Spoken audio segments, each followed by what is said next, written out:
I wanted to try to get some addressable LEDs working in the Arduino IDE, but using the ATTiny 0 series chips. In this case, I'm going to use the ATTiny 804. They're small surface mount chips and affordable, and in the Arduino IDE, they can be used once the MegaTinyCore has been installed as a board support file. And in this case, I'm using the older Arduino 1.8.13 IDE because it's got a bunch of things installed that I know will work without breaking. And I have the MegaTinyCore board file version 2.5.10 installed, so I can use the ATTiny 804. I previously made a PCB with the 0 series chip on it, and I took UART pins and hooked up a USB to UART interface. Otherwise, I made a breakout header to give it 5 volts and make all the GPIO accessible, including the UPDI programming pin. That's how we have to program these. So I have a 3-pin header. If I need to power this board, I can give it 5 volts and ground and connect the UPDI pin from a programmer. And I've previously done a video showing how to use an Arduino Uno as a UPDI programmer. So you put a JTAG to UPDI sketch in this Uno, then put a capacitor from the reset pin to ground. That keeps the Uno from going into reset, and it allows it to become a pass-through programming interface between the IDE, connected on USB, and the pin 6 output, which is a UPDI programming pin.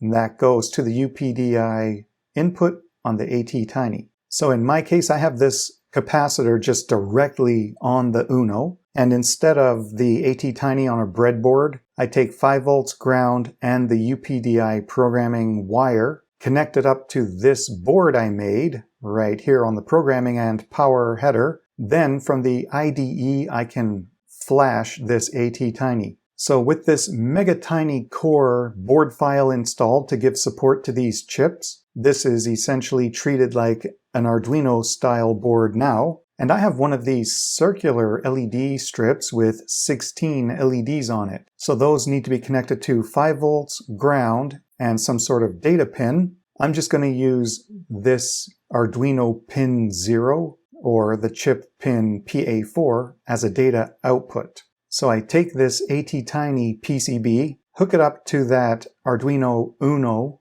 JTAG programmer, then PA4 being my Arduino pin 0 data output. I put a 1K resistor in series with this data output, and I connect it to the data in on the LED ring.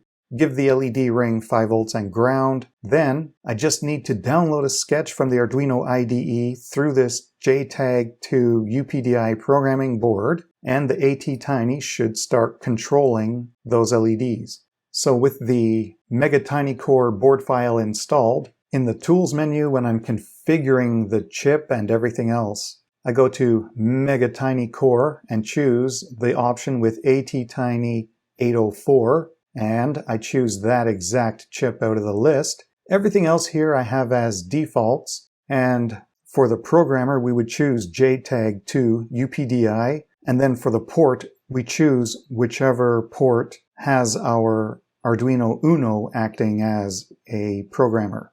And once we have these chips selected as our target device, the board file support contains some examples for addressable LEDs. It's better to choose the static one because it's more efficient, needing less memory. So if we open Strand Test, I only needed to change 2 things here to get this working. The number of pixels are 16. The default was 60 because I have 16 on my circular strip.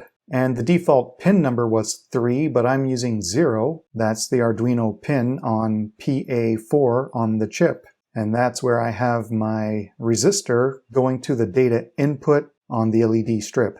There's a comment in this sketch. Usually we put an electrolytic capacitor across the power and ground pins on the LED strip. I'm not doing that for this test, but I do have that series resistor in line with the data between the ATTiny and the LED strip, because I've had problems before. So the resistor, the value isn't too critical. my 1K is working in this setup. And now that I know I can run addressable LEDs in the Arduino IDE on these ATTiny 0 series chips using the Arduino IDE, I can put this to use in a specific project I need those for.